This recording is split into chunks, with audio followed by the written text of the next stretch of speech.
Да канца году Злучаныя Штаты хочуць вызваліць усіх беларускіх палітвязняў, а ўжо неўзабаве Дональд Трамп можа сустрэцца ў Амерыцы з Александром Лукашенкам.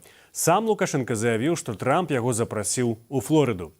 Вітаю, гаспадарства, з вами Дмітрий Гурневіч. Мы падсумоўваем вынікі тыдня у піку свабоды. Наступную гадзіну будьце разам з намі. Пастаўце, калі ласка, падабайку гэтай трансляцыі, напішыце каментар і падпішыцеся на наш канал. Дзякуй вам вялікі за гэта. Сёння мы пагаворым пра пляны сустрэчы Дональда Трампа і Александра Лукашэнкі. Таксама пагаворым пра адмену амерыканскіх санкцыяў супраць беларускіх банкаў, Мінфіна і Беларусь-Калію. І пра тое, як гэта ўсё ўплывае на дэмакратычныя сілы Беларусі і што яны мусяць рабіць у новай сітуацыі. І мы пераходзім да першай тэмы. Спецыяльны пасланнік Дональда Трампа па Беларусі Джон Коул падвёў вынікі сваіх перамоваў у Менску, пасля якіх вызвалілі 250 палітвязняў.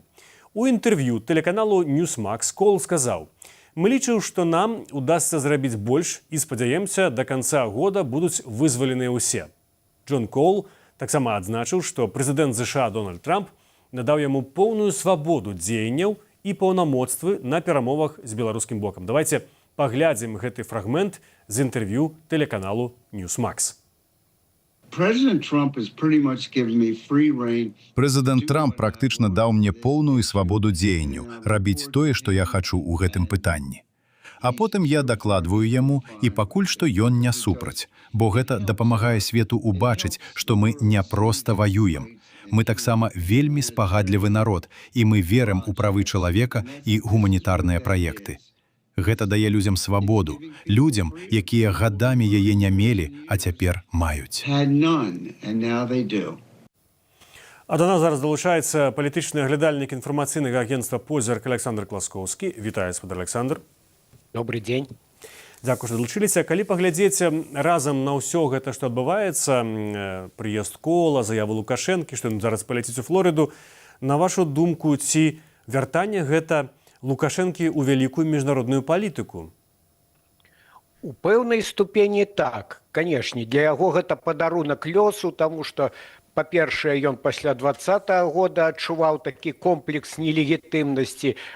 Пасля 22 года увогуле ён стаў ізгоем на захадзе праз тое, што стаў суагрэсарам, падтрымаў Владзіміра Пуціна ў гэтым нападзе на Украіну. І тут раптам такі падарунак лёсу, што кіраўнік самай магутнай у свеце дзяржавы аказвае яму знакі ўвагі. Ды не абы якія, менавіта вось у Флорыду да сябе, так бы мовіць, па-сямейнаму запрашае. Канешне, гэта для Лукашэнкі вялікі гонар, гэта пэўная легітымацыя, але я б не перабольшваў значэнне, таму што, глядзіце, на якія чыннікі я звярнуў увагу. Па-першае, Еўропа па-ранейшаму прытрымліваецца жорсткай лініі. Лукашенко сёння скардзіўся прапагандыстам, што там агародамі, вобразна кажучы, давядзецца да Трампа ляцець на чарговае пасяджэнне Рады міру. Так што пазіцыя Еўропы, вось адзін момант. І другое, Масква далёка яго не адпусціць. Мы ведаем, што на першае пасяджэнне ён якраз пасля вокрыку з Масквы не паляцеў. Хоць сёння ён апраўдваў тым, што ён вырашыў раптоўна правяраць армію. Нібыта вось праз гэта не паляцеў. Ну, канешне, гэта такая адмазка, груба кажучы. Там яшчэ, дарэчы, здаецца, прэм'ер-міністр Зімбабве тады прылятаў у Беларусь, таму таксама яны не маглі. Нават не прэм'ер-міністр, а, здаецца, там спікерка парламенту, яшчэ меншая нейкая асоба. Вот вы кажаце, што сумнеецеся ў гэтым, а тым часам сам Коул у Менску казаўся, што такія адносіны паміж Беларусю і ЗША паляпшаюцца. Давайте зараз паглядзім яго кароткую цытату і вернемся. Also, we talked about possibly a trip to the United States by the President Lukashenko. Мы обсудили также возможную поездку президента Лукашенко в США и будем работать над тем, чтобы это организовать. Президент Трамп постоянно говорит о президенте Лукашенко, отзывается о нем как о своем очень хорошем друге и об уважаемом мировом лидере. Наколькі, на вашу думку, увогуле такая поездка Лукашэнкі в Флориду магчымая? Ці гэта не просто такая, ведаеце, фраза? Ну, прыязджайце до нас у госці, добра прыеду. Я не выключаю, што гэты візіт будзе. Лукашенко гэтага хоча. Вось, як я ўжо сказаў, ён сёння скардзіўся, што давядзецца нейкімі акольнымі шляхамі дабірацца, то бок гэта думка, гэта імкненне ў яго ў галаве ёсць. Я вось трошкі не дагаварыў, хачу адзначыць, што Масква ж яго тузае, Маскве гэта не падабаецца, такая сепаратная гульня хаўрусніка на амерыканскім трэку, але Лукашенко яе ўсё адно асцярожна, але працягвае. То бок для яго гэта вельмі важна. Я думаю, што выберацца, ну, рэшце рэшт, пакуль што не зразумела, ці нават 2 візіты плануюцца. Ён ужо паабяцаў цвёрда, што на пасяджэнне Рады міру прыляціць на чарговае. І цяпер вось гутарка яшчэ пра наведванне Флорыды. Магчыма, гэта ў межах аднаго візіту будзе. Я думаю, што Лукашенко сур'ёзна на гэта нацэліўся.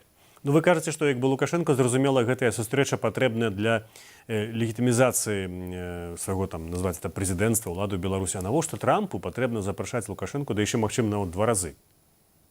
Ну, для Лукашэнкі гэта не толькі легітымацыя, гэта ж і зняцце санкцый, потым ён, вось я ўжо пачну на ваше пытанне адказваць, ён сёння яшчэ раз падкрэсліў, што амерыканцы думаюць над пакупкай калійнага актыву.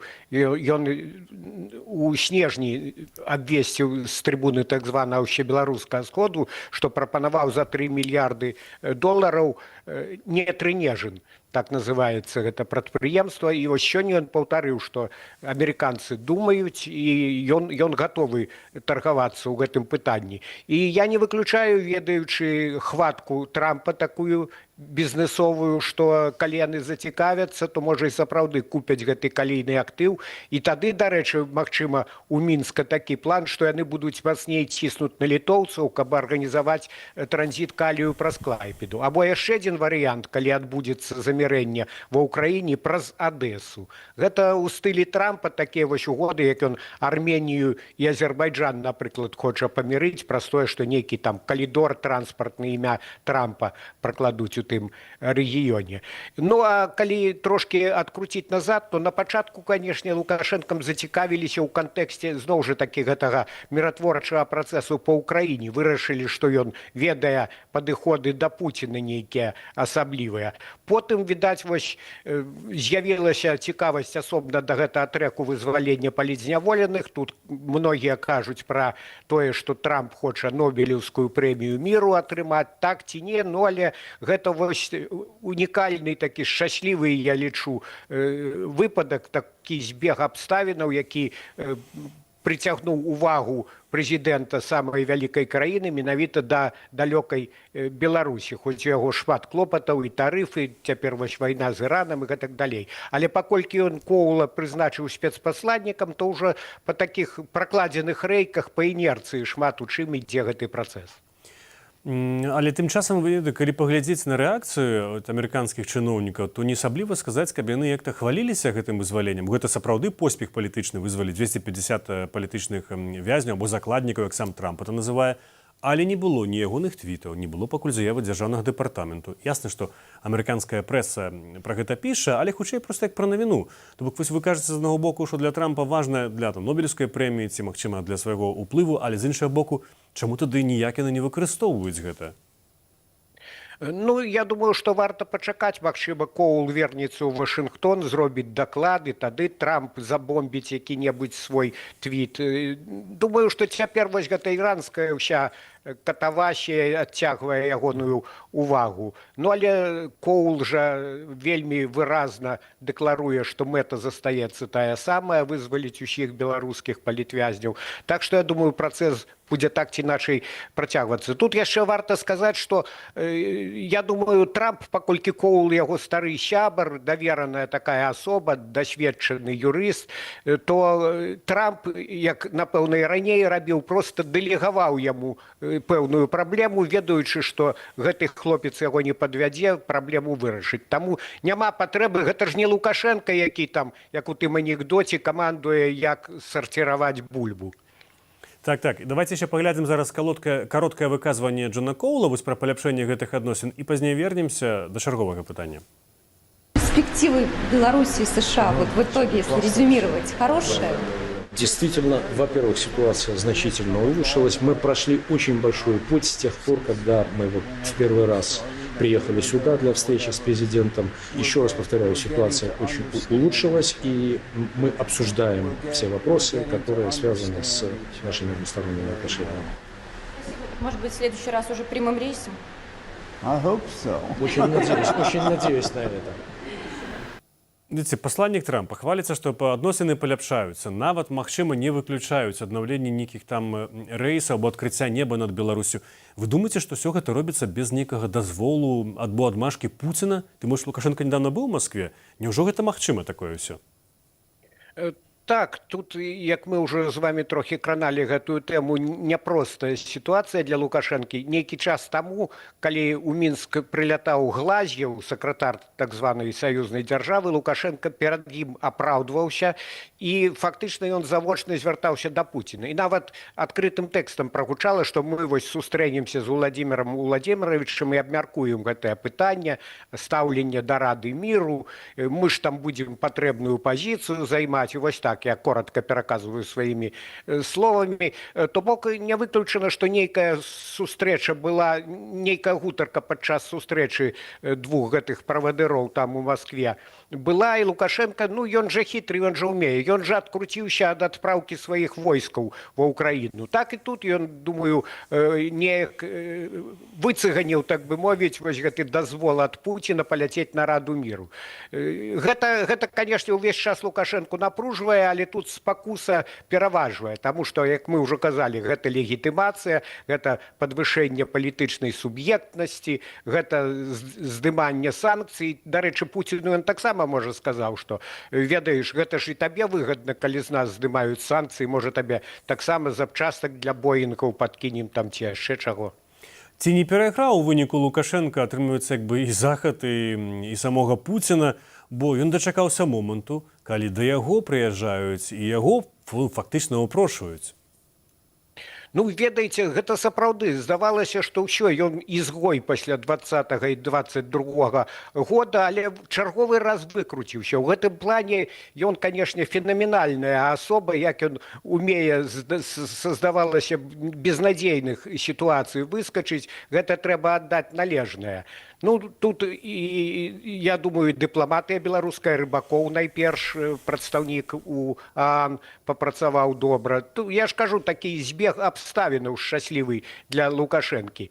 З іншага боку, я б не перабольшваў значэнне, таму што, яшчэ раз падкрэслю, Еўропа пакуль што Лукашэнку не прымае, патрабуе сістэмных зменаў, наколькі гэта рэальна. Іншая рэч, ну, але пакуль вайна ва Ўкраіне не скончыцца, большасць жа санкцый за вайну еўрапейскіх, я думаю, што зрухаў з боку Еўропы не будзе. А гэта важней для Лукашэнкі. Вось невыпадкова учора, калі Коул быў у Мінску, міністр замежных спраў Рыжанкоў, там недзе ў берасці на мяжы, проста як зазывала нейкі выступаў: давайте, мы хорошыя, ідзіце да нас, мы вам забяспечым транзіт, звяртаючыся завочна для еўрапейцаў. То бок, гэта Мінску смыліць, вось гэтая праблема, яны хочуць неяк разблакаваць і дачыненні з Еўропай, але атрымаецца ці не, сказаць цяжка.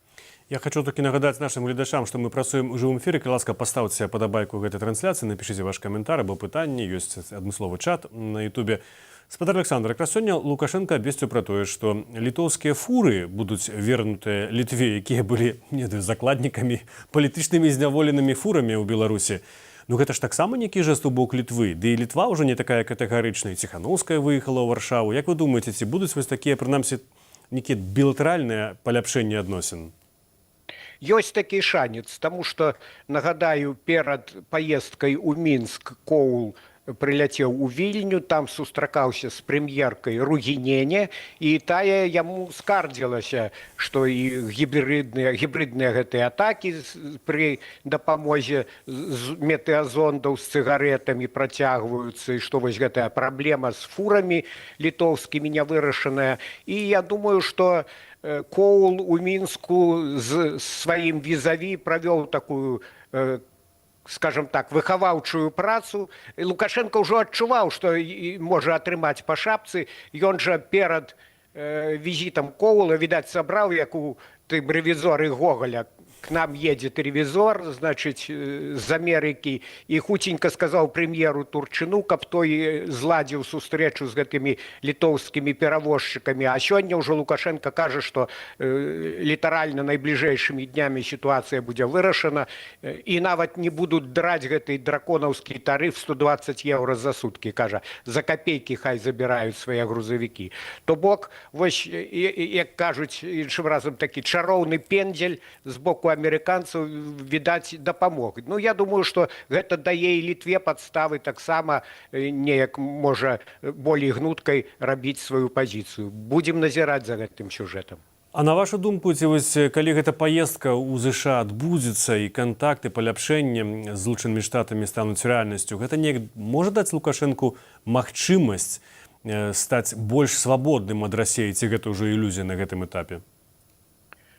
Ну, зусім адарваць Лукашэнку ад Расіі немагчыма. Калі нехта так думае, то гэта ілюзія. Але я думаю, што і амерыканцы тут цвяроза разумеюць. І Лукашенко, дарэчы, сёння падкрэсліў, што яны не ставяць такое пытанне або мы, або Расія. Ну, гэта ён болей на Крэмль працуе, гэта піяраўскія такія заявы. Але мне здаецца, што і Амерыка тут, іх перамоўшчыкі цвяроза разумеюць, наколькі Лукашенко залежны ад Масквы. Але трошкі аслабіць вось гэтую прывязку, і Лукашенко, я думаю, не супраць, і яны не супраць. Лукашенко ніколі не стане заходнікам, ніколі не будзе сваім для Еўропы, але ён не хоча складаць усе яйкі в адзін кошык, скажем так. Яму ў гэтым імперскім акопе разам з Пуціным не вельмі утульна. І таму ён імкнецца хаця б як да 2020 года, каб быў там, яны ж ставілі задачу экспорт на 3 кошыкі роўныя раскласці, каб траціна у прыватнасці ішла ў еўразвяз. Дыверсіфікацыя гэта ж лепей, чым вось такая абсалютная амаль што як сёння залежнасць ад Расіі. А чаму, на вашу думку, напрыклад, учора мы пабачылі 250 вызваленых, а не 1000? Гэтай 1000 Лукашенко здабыў сабе значна большым, прынамсі, палітычны козыр, так? Магчыма, большыя саступкі. Гэта выглядала з яго боку як сапраўды шанец на нейкую легітымацыю, про якую вы кажаце, ва ўсім свеце. Я думаю, тут некалькі момантаў. Па-першае, ёсць чыста тэхнічныя праблемы. Раней, вось, калі вывозілі вялікія групы палітвязняў, гэта ж трэба было сустрэць, тым болей іх выкідаюць без дакументаў, вырашыць гэтыя вось фармальнасці на мяжы, нейкі дах над галавой і гэтак далей. І тут трэба аддаць належнае дэмакратычным сілам, яны вялікую працу рабілі, але для іх гэта быў форс-мажор. Ну, цяпер, як мы бачым, Лукашенко ўжо так літасціва ў двукосці згадзіўся большую частку палітзняволеных пакінуць у Беларусі. Гэтым разам пабачым, як будзе далей. Магчыма, амерыканцы ўсё ж такі ў яго у гэтым пытанні даціснулі. Ды і ордэр з Гаагі ён не хоча атрымаць за дэпартацыю. Там жа менавіта гэтае пытанне расследуецца ў міжнародным крымінальным судзе. Так што ёсць тэхнічныя моманты. І вось глядзіце, у Беларусі таксама толькі сёння пачынаюць гэтыя зняволеныя, которых пакідаюць у краіне, толькі пачынаюць выходзіць. Таму што ў турэмнай сістэмы та свая бюракратыя, трэба ж усё аформіць, не можа проста так выпіхнуць за вароты. Таксама нейкія паперы, там, каб усё, як мае быць, было. Таму і гэта з бюракратычнага гледзяшча няпросты працэс. Далей, я думаю, што Лукашэнку выгадней дзяліць гэта на этапы, каб болей вытаргаваць. І нарэшце пытанне даверу. На пачатку, я думаю, бакі адзін аднаму не давяралі. Потым, глядзіце, вось дынаміка вызвалення. У верасні летась Коул прыязджае 52 чалавекі. У снежні 123. Цяпер 250. То бок з кожным разам тут ідзе па нарастаючай, і гэта азначае, што бакі болей адзін аднаму сталі давяраць. Хаця ў Лукашэнкі, я думаю, сядзіць яшчэ сумнеў. Ён жа хоць і падхвальвае Трампа, але разам з тым ён ведае, бачыць, які той чалавек зусім такі непастаянны, сёння ў яго адно, у галаве заўтра другое. Раптам Лукашенко ўсіх выпусціць, а Трамп скажа, а я перадумаў здымаць усе санкцыі, ці там частку толькі здыме. Таму тут хітры такі вязкі ідзе торг з абодвух бакоў. І апошняе пытанне, спрашчае Александр. Калі ўсіх вызваляць, ці рэпрэсіі, на вашу думку, скончыцца? Думаю, что тут не варта ніякіх ілюзій будаваць. Не будзе ўжо гэты рэжым белым ды пухнатым. Тут толькі лянівы каментатар не казаў, што Лукашенко до конца кіравання атрымаў траўму ў 2020 годзе. Таму цалкам ён гайкі не адкруціць, але трошкі можа, я думаю, даць такую адмашку, каб зменшылі маштаб рэпрэсій. Ужо цяпер іх маскуюць, таму што, напрыклад, пра тую ж справу кнігароў толькі даведаліся постфактум з нейкіх там крыніц. Уже няма гэтых пакаянных так званых відэа і гэтак далей. Гэта адзін момант. Ну і другое, калі па сутнасці, то я думаю, гэта эксперымент робяць амерыканцы. Тут цяжка загадваць, цяжка рабіць прагнозы, але прэцэдэнты былі. Вось калі ў 16 годзе Еўразвяз зняў свае санкцыі, то да 20 года пасадак, крымінальных пасадак, ну там на суткі маглі, але крымінальных на вялікія тэрміны ў турму палітычных не саджалі. Ўсё ж такі гэтыя негалосныя дамоўленасці Лукашенко вытрымліваў. Так, цяпер у яго і большы быў спалох ад 20 году, і ён, я думаю, што цяпер вельмі баіцца нават трохі адкручваць гайкі, але ў прынцыпе, змяншэнне рэпрэсій гэта магчымы варыянт, калі там, напрыклад, замест крымінальных тэрмінаў пачнуць нейкія штрафы даваць, то ўсё адно людзі ўжо настолькі запалоханы, скажам, наўпрост, што гэта не выведзе іх на вуліцы, калі трошкі будуць адкручаны гайкі. Ну, але і гэта ўжо будзе прагрэсам пэўным, хоць людзі ў Беларусі трошкі вальней змогуць уздыхнуць. Дзякуй вялікі. Гэта быў Александр Класкоўскі, палітычны аглядальнік інфармацыйнага агенцтва «Позірк». А мы працягваем нашае выданне. Нагадаю, вы глядзіце «Пік свабоды», мы падсумоўваем вынікі тыдня. Пераходзім да чарговай тэмы. ЗША здымаюць санкцыі з Белінвестбанку, Банку развіцця Рэспублікі Беларусь і Міністэрства фінансаў. Акрамя таго, канчаткова вырашана пытанне наконт санкцыяў на калій. У час папярэдняга раунду перамоваў у снежні 25 году таксама заяўлялася аб зняцці санкцыяў з беларускага калію. Цяпер гэтае пытанне, відаць па ўсім, урэгулявалі канчаткова. Вось цытата. ЗША таксама прынялі рашэнне аб тым, што выводзяцца з усіх санкцыйных спісаў дзве беларускія кампаніі, беларуская калійная кампанія і Беларусь-Калій. Так сказаў спецыяльны пасланнік прэзідэнта ЗША Джон Коул.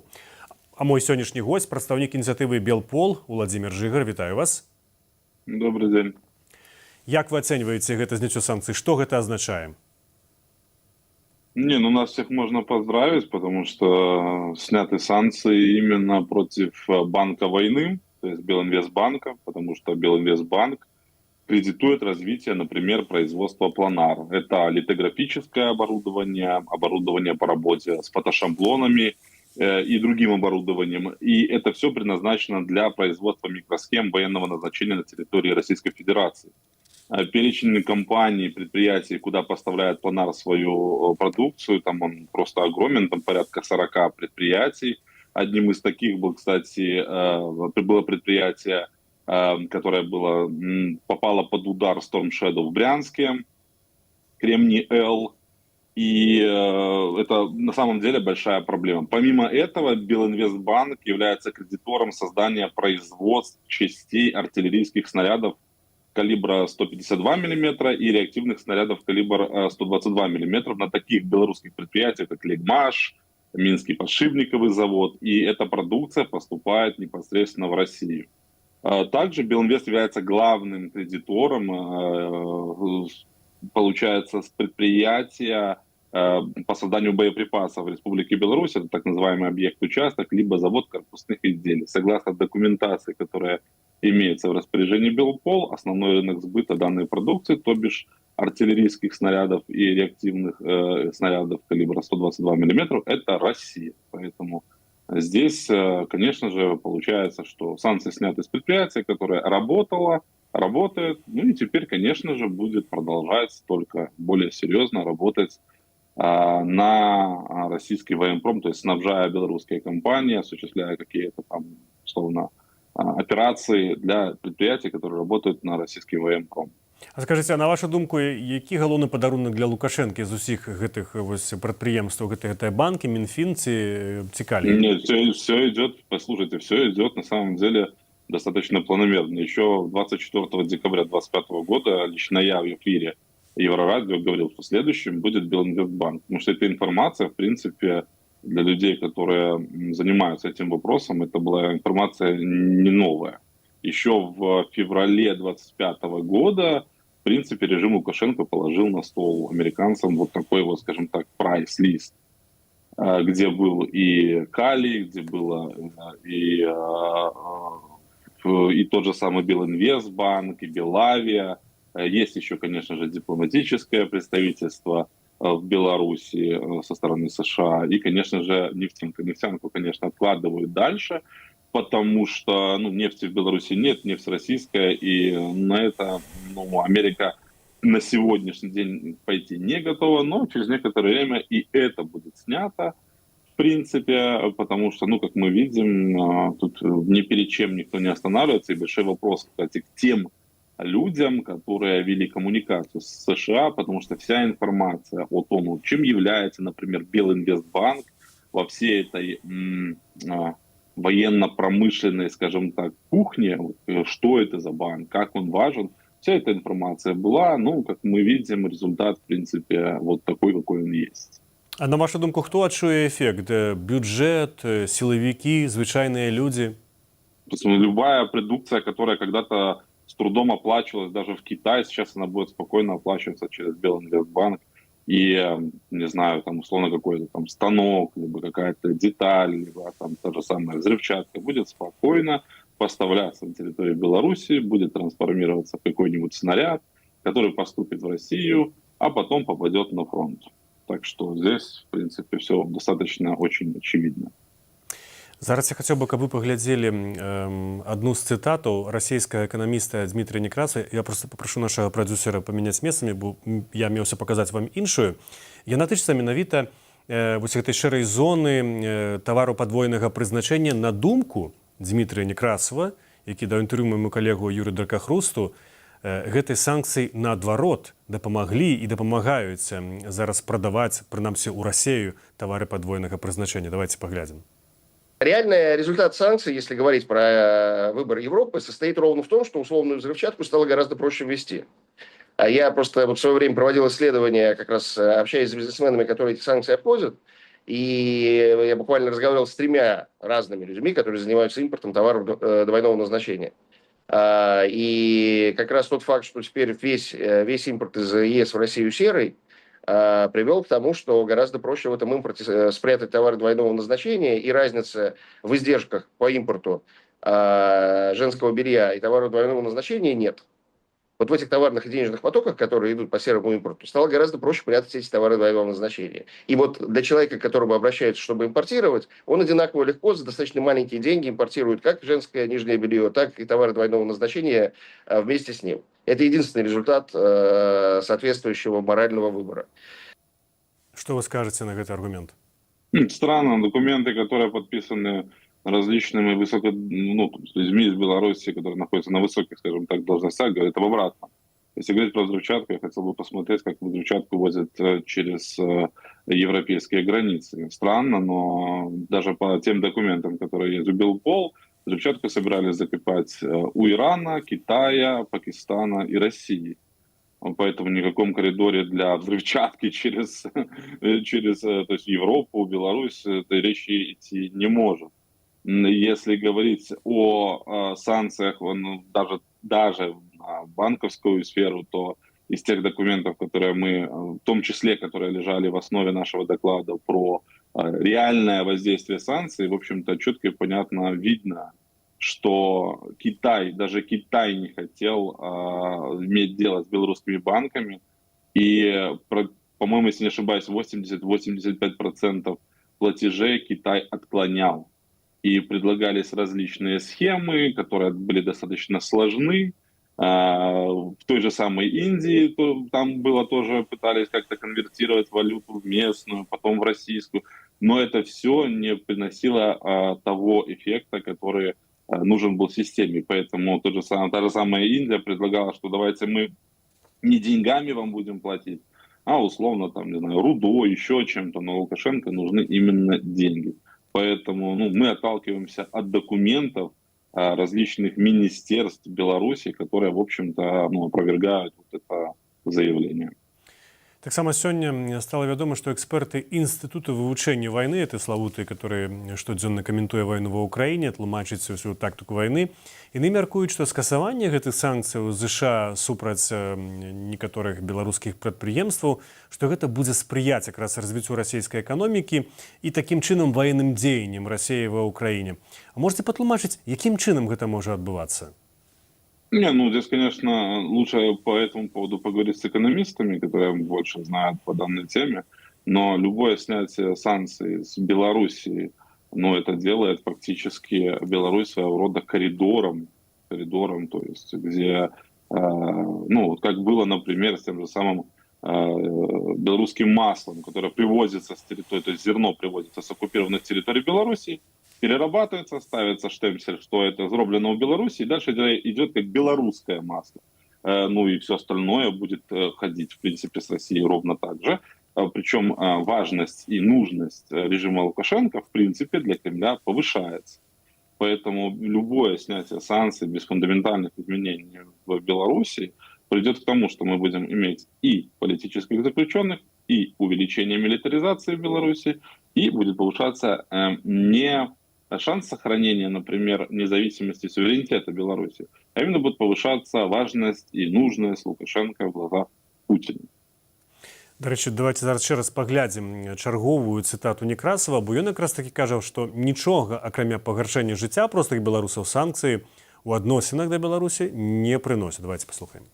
Если говорить про санкции и их логику, то надо всегда четко понимать, что никакой логики в санкциях нет. Единственная логика, пиар-логика тех людей, которые пиарятся на этих санкциях, но продуманной экономической стратегии ни в отношении России, ни уж тем более в отношении Белоруссии быть просто не может, потому как принимаются решения.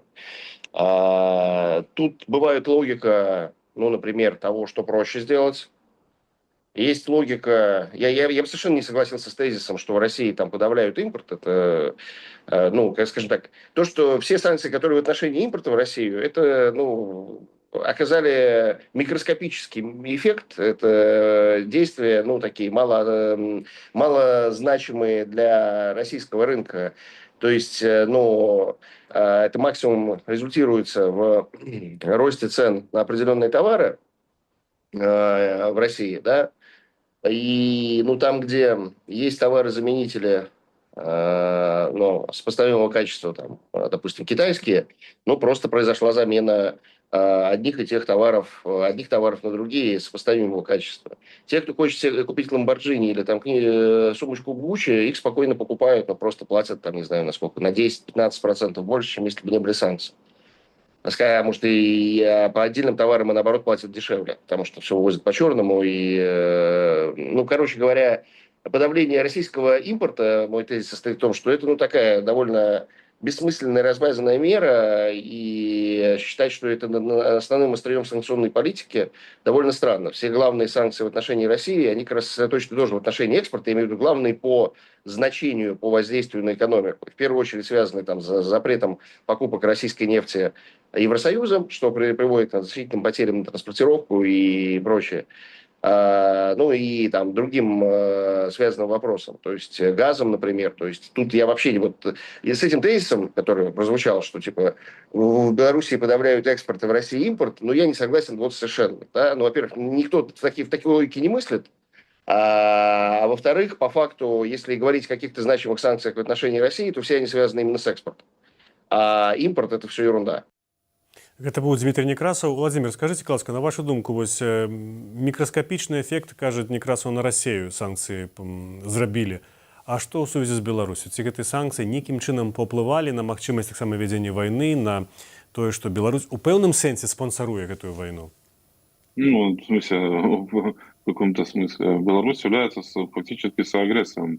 Огромное количество белорусских предприятий поставляет вооружение, оптику, те же самые блоки управления для межконтинентальных баллистических ракет. Это нужно уже и признавать, что это все не что-то микроскопическое, действительно очень внушительная.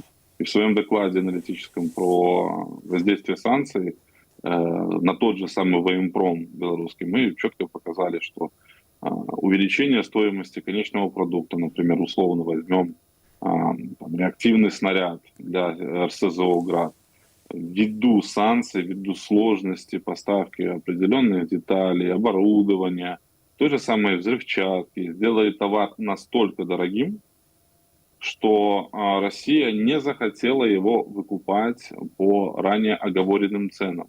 Плюс общее состояние российской экономики привело к тому, что Россия вообще в целом хотела выкупать его дешевле. И получилось так, что Лукашенко приходилось бы продавать тот или иной снаряд, реактивный снаряд себе в убыток. И поэтому, пока шли переговоры, пока там договаривались, линии стояли, боеприпасы не поставлялись в Беларусь. Было, если не ошибаюсь, на Минском подшипниковом заводе была такая инвестиционная программа, куда было вбухано огромное количество российских кредитных денег тоже по созданию линии производства корпусов для артиллерийских снарядов, но в конечном итоге все это проходило уже во время введенных санкций, и проект так до конца и запущен не был. Так что, в принципе, в нашем докладе все это описано, мы его презентовали в Риге, мы общались со всеми нашими европейскими партнерами. Эффект от санкций, как раз таки, если хотя бы брать Россию, Беларусь именно, то есть эффект есть. Но если говорить по поводу России, значит, санкции делают, как говорят хорошие русские, санкции только укрепляют, да, то есть Россию, что ж снимать эти санкции, это же вообще не проблема ни для кого. Я таксама нагадаю нашим гледачам, што мы працуем і жывым эфіры. Гэта вынікі тыдня праграмы «Пік свабоды». З намі Владзімір Жыгар на сувязі прамой. Владзімір, але калі глядзець все-таки цынічна, ці атрымліваецца так, што зараз санкцыі здымаюць? Рэжым Лукашэнкі навучыўся ўжо абыходзіць або санкцыі, або імпартазамяшчэнне ажыццяўляць. І па вялікім рахунку гэта сапраўды, в нейкім сэнсе ўзмацніла гэты рэжым? Смотрите, обход санкций, нельзя сказать, что они достигли того, чего они хотели. Потому что если бы не достигли того обхода санкций, то они бы, в общем-то, и не ставили санкции всегда, то есть во главу угла любых переговоров. Потому что проблемы есть. Нет локализации стопроцентной всего, что производит. Возьмите там любой БПЛА, либо там артиллерийский снаряд, либо прицел. Нет стопроцентной локализации на территории Беларуси. Что-то нужно всегда покупать. И это что-то, попадая под санкции. Даже Китай не всегда хочет работать с Беларусью, потому что считает это опасным для себя и в целом считает Беларусь по некоторым направлениям достаточно токсичной страной. И поэтому санкции, конечно, можно, в принципе, повторюсь, Кремний-Л, да, то есть не так давно прилетели ракеты Storm Shadow, и они сделали свое дело. Точно такие же предприятия есть на территории Беларуси. Что можно делать с этими предприятиями? Можно Storm Shadow, а можно, например, санкции. Мы выбираем, естественно, санкции, и это, можно сказать, единственный какой-то механизм давления на систему. Причем очень часто, очень многие так называемые эксперты говорят о том, что, например, санкции толкают Беларусь в лапы Кремля. Но это абсолютная ложь, потому что, как оказалось, да, то есть есть банально причинно-следственная связь. Якобы причиной взаимодействия Беларуси и России являются санкции. Но это немножко неправда, скажем так, потому что сперва режим Лукашенко начинает работать на российский военпром, белорусские предприятия начинают быть задействованы в выполнении государственного оборонного заказа, потом мы находим эти документы, предоставляем нашим партнерам, и только потом вводятся санкции, а не наоборот, как это пытаются везде преподнести.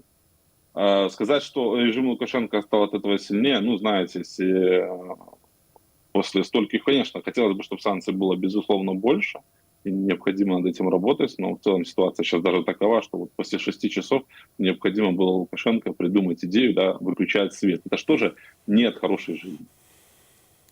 І скажыце, апошняе, ці зараз, на вашу думку, нейкая прастора засталася супрацоўніцтва з ЗША па ўвядзенні нейкіх новых санкцый супраць рэжыму Лукашэнкі, калі ідзе адваротны працэс? Никакой, скажем так, никаких действительно какой-то работы с Соединенными Штатами по поводу новых санкций нет. Тут мы видим ситуацию, которая, в принципе, и так о многом говорит. Дзякуй вялікі, Владзімир. Я нагадаю, што маім госцем быў Уладзімир Жыгар, прадстаўнік арганізацыі Белпол. Дзякуй вялікі, Владзімир.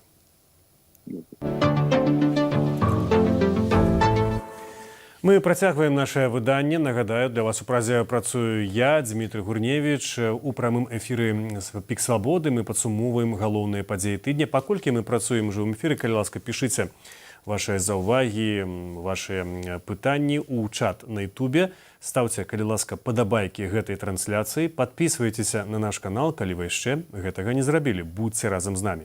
Мы пераходзім да чарговай тэмы.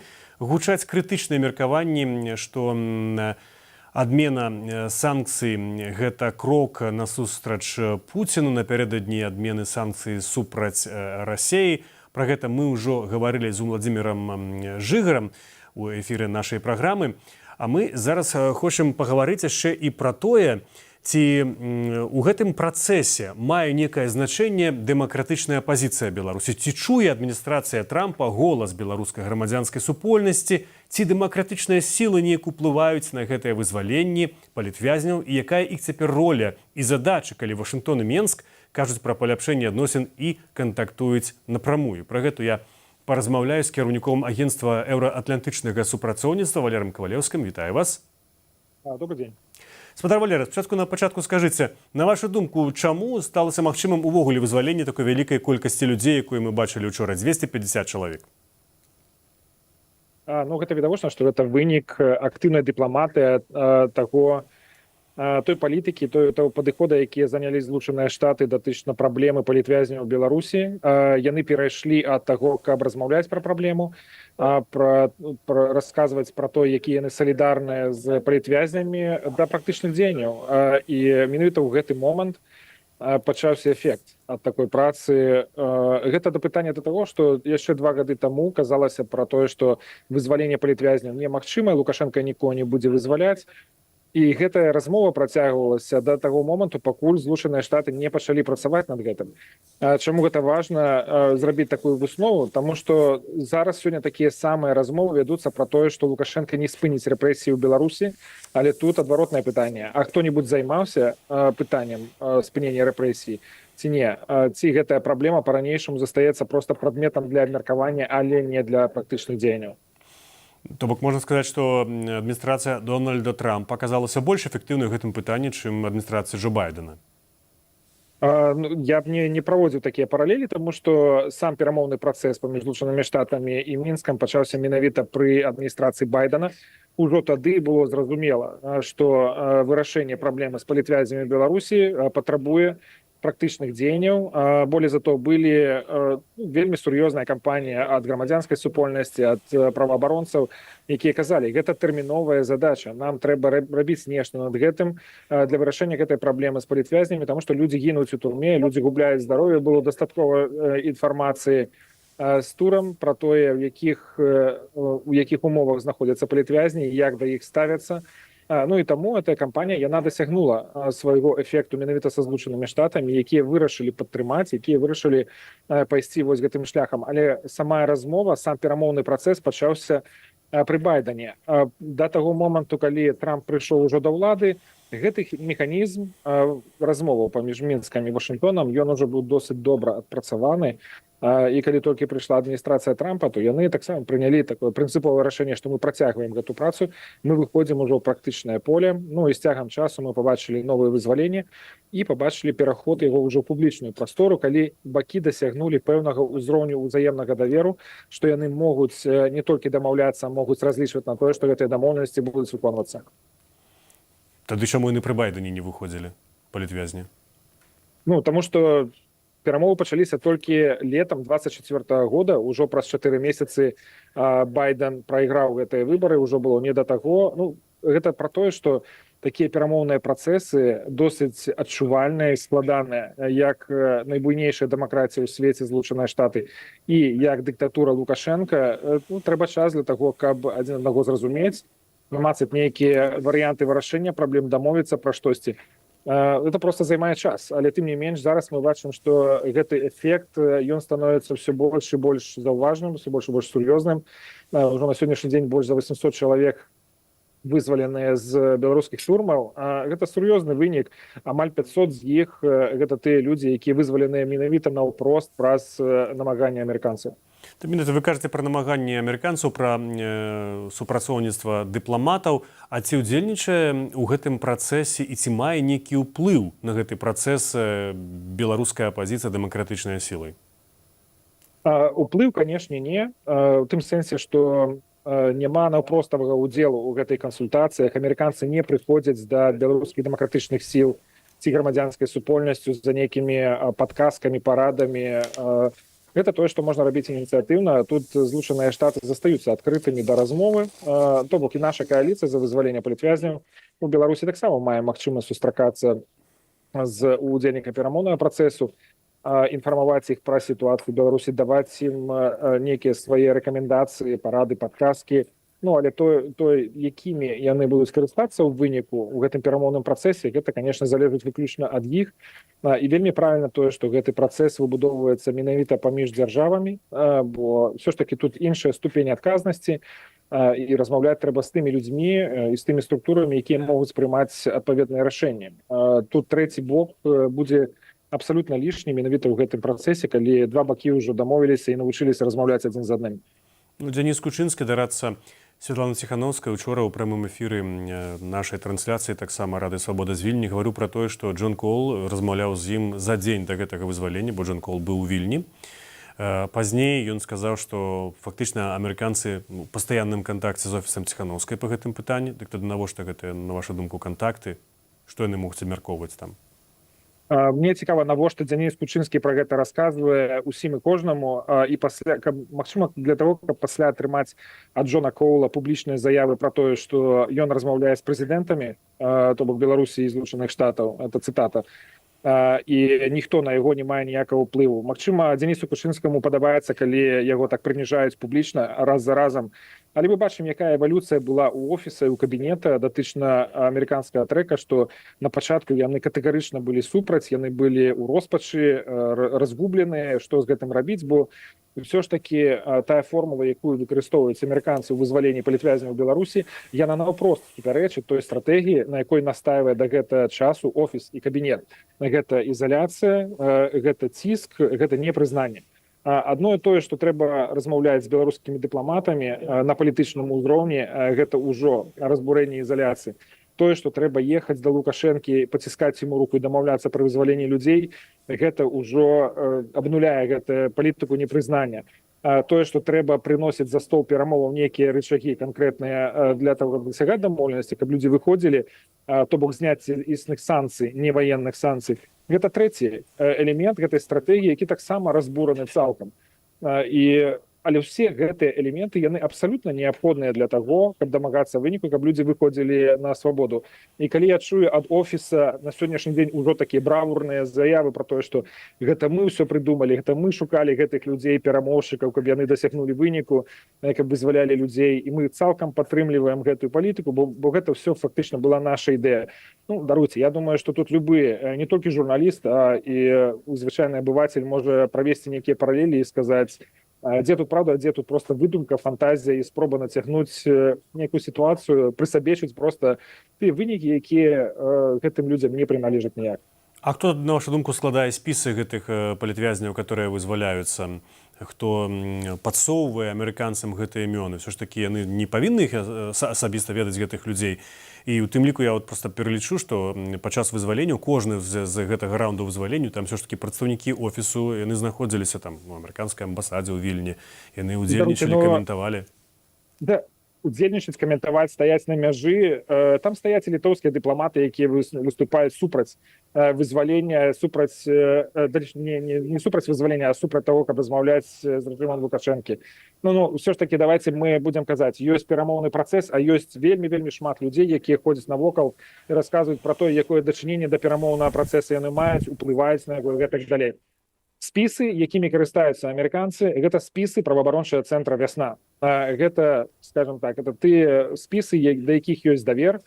Яны супрацоўнічаюць з гэтымі арганізацыямі для того, каб зразумець, хто на сённяшні дзень прызнаны палітвязням, над кім трэба працаваць.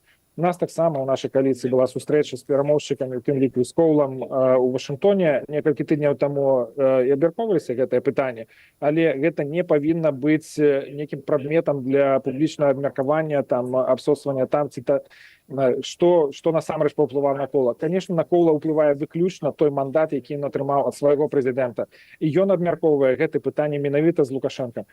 Так, ёсць розныя спісы, ёсць спіс вясны, гэта самы агульны спіс, ёсць гуманітарныя спісы, это тыя людзі, якія знаходзяцца ва ўразлівым становішчы, ёсць спісы культурных дзеячаў, журналістаў, праваабаронцаў і гэтак далей.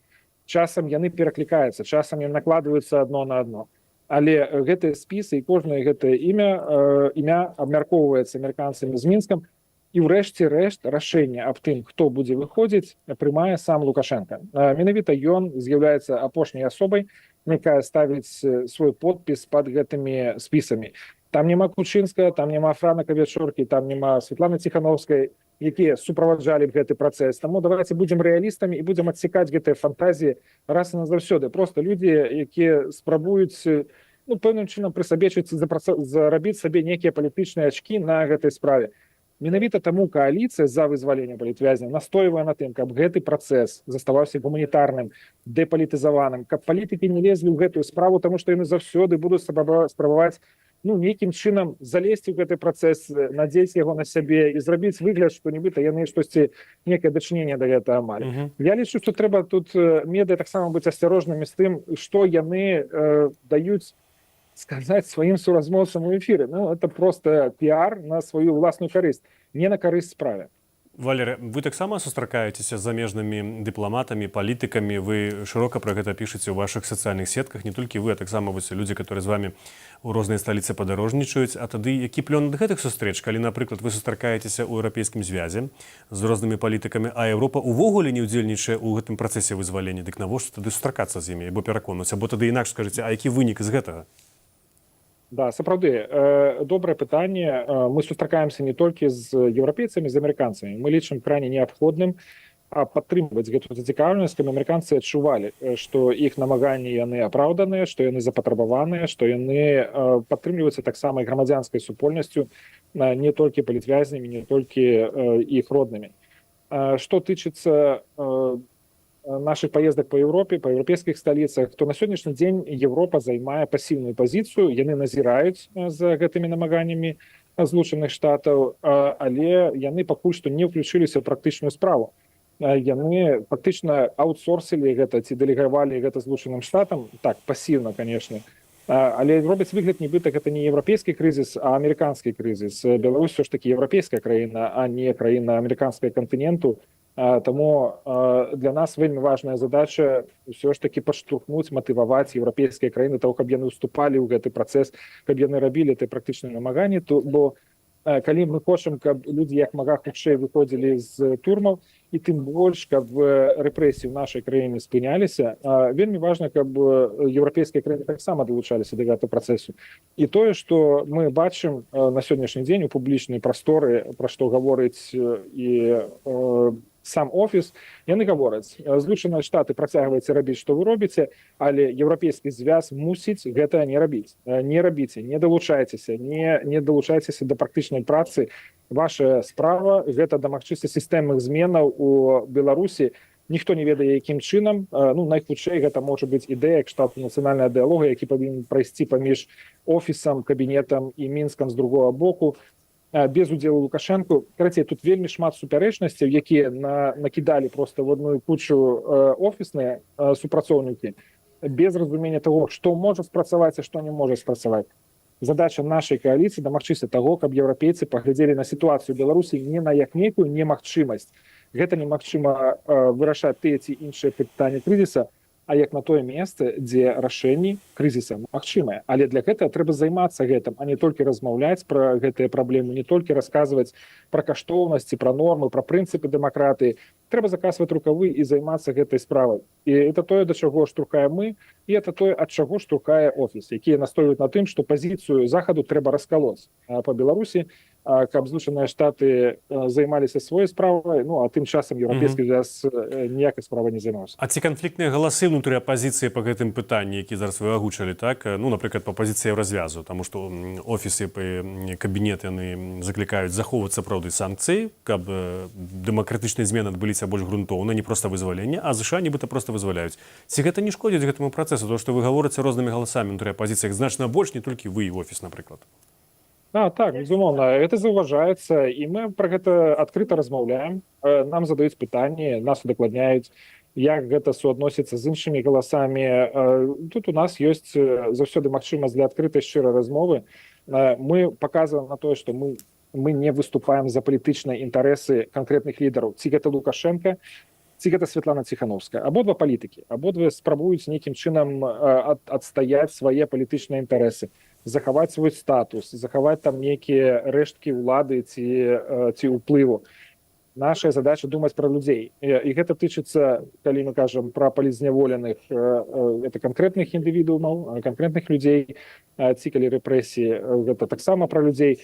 Але калі мы кажам ужо пра сістэмныя змены, мы гаворым пра інтарэсы грамадства, пра тое, што сёння баліць людзям.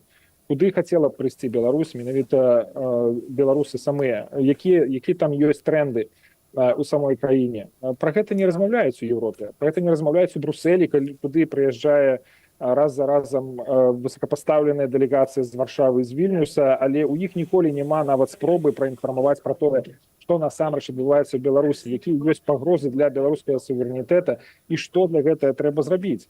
За мінула некалькі гадоў Брусэль абмяркоўваецца Беларусь толькі ў адным разрэзе. Якія новыя санкцыі за вайну можна ўвесці на нашу краіну? Але не абмяркоўваецца, напрыклад, пагроза суверэнітэту і незалежнасці Беларусі. Это проста тэма не існуе. Ніхто там не ведае, чаго хоча Беларусь. Святлана Ціхановская гэта гаворыць, она все-таки агучвае, дастаткова адкрыць тэлеграм-канал, каб убачыць, або Twitter, X на розных мовах. Нет, я могу шчыра сказаць, прааналізуйце вельмі добра, што напісана ў тэлеграм-канале Святланы Ціхановскай, у твиттер-аккаунце, там нічого не гаворыцца пра то, якія рашэнні Брусэль можа прыняць дзеля таго, каб сапраўды ўплываць станоўча на сітуацыю Беларусі. Ужо некалькі гадоў у Брусэлі не прымаецца ніякіх рашэнняў, якія маглі б сапраўды спрыяць вырашэнню крызісу ў Беларусі. Валер, у нас вельмі мала часу, скажыце, а якія вы прапанавалі б? Мы кажам пра тое, што еўрапейскі звяз павінен на сённяшні дзень займацца практычнай справай, пачынаць гэты дыялог з Мінском. Дыялог у гэтым сэнсе становіцца інструментам уплыву, той неабходнай прыступкай дзеля таго, каб выяўляць праблемы, абмяркоўваць гэтыя праблемы і думаць пра тое, як іх вырашаць. Тое самае тычыцца і санкцый. Мы не кажам пра тое, што трэба здымаць санкцыі з Беларусі. Мы кажам пра тое, што трэба выкарыстоўваць існыя санкцыі дзеля таго, каб дамагацца станоўчых рашэнняў рэжыма па вострых для нас праблемах. Тады чаму еўрапейскі звяз гэты дыялог не праводзіць, калі вы з аднаго боку кажаце, што і, в прынцыпе, і офісы яны не слухаюць, што яны вядуць самастойную палітыку ў Брусэлі, тады чаму яны гэта не праводзяць? Я не кажу, што яны не слухаюць офіс. То есть, на вашу думку, все-таки это уплыў? Конечно, это ўплыў. Для іх вельмі зручная пазіцыя і прапанова офіса, бо ён прапануе нічога больш не рабіць. Захоўваць сітуацыю такую, якую ёсць. Замест таго, каб меркаваць і правесці складаную працу па ацэнцы сітуацыі, выпрацоўцы новай стратэгіі, яе перакаліброўцы, падстройванню да новага кантэкста і прыняцці новых нейкіх дзеянняў, офіс кажа, нічога не трэба рабіць. Пакідайце ўсё як ёсць, гэта працуе выдатна. Але мы бачым, што гэта ніяк не працуе, няма ніякага прагрэсу. Ёсць рэальны рэгрэс. У параўнанні ад 2020 года Беларусь вельмі шмат страціла і працягвае рухацца у неправільным кірунку. І толькі амерыканскія намаганні на сённяшні дзень паказваюць, што ёсць магчымасць вырашаць праблемныя пытанні, але зноў жа офіс утрымлівае Еўропу ад таго, каб рабіць штосьці больш рэальнае. А ці не будзе вынікам усяго гэтага, што дэмакратычныя сілы ў прынцыпе застануцца па-за гульнёй, калі ўжо зараз Вашынгтон з Менскам наўпрост размаўляе, і, прынцыпе, ім пасярэднікі, і не патрэбныя ні вы, ні офіс Ціхановскай, ні іншыя? Пытанне не ў тым, каб захаваць дэмакратычны рух, нібыта гэта нейкая мэта і нейкая стратэгічная мэта захаваць дэмакратычны рух. Наша мэта вырашыць крызіс у Беларусі. Дэмакратычны рух павінен скончыць сваё існаванне і вярнуцца ў Беларусь у бяспечную прастору і працаваць там, у межах Беларусі. Ніколі у 2020 годзе не было задачы заснаваць нейкі дэмакратычны рух па-за межамі краіны, каб ён назаўсёды там заставаўся па мадэлі БНР 2018 года. Наша задача вырашыць крызіс у Беларусі, вярнуцца дадому і працягнуць гэтую працу ўжо ў нацыянальных межах. Я пра гэта таксама казаў прадстаўнікам офіса, што у дэмакратычнага руху і у кожнай гэтай палітычнай структуры павінен быць дзень, калі яны скончаць сваё існаванне, таму што яны скончылі сваю працу. На сённяшні дзень такой задачы я не бачу. На сённяшні дзень я бачу, што офіс, кабінет і іншыя зацікаўлены ў тым, каб працягнуць сваё бясконцае існаванне, але невядома для якіх мэтаў. Ці яны вырашаюць нейкія задачы, ці проста вырашаюць задачу самазахавання. Дзякуй вялікі, Валер. У нас 20 секунд, таму трэба развітацца. Гэта быў Валерый Кавалеўскі з агенцтва еўраатлантычнага супрацоўніцтва. А для вас у празе працаваў я, Дмітрий Гурневіч. Дзякуй за тое, што былі з намі. Бывайце і заставайцеся са свабодай.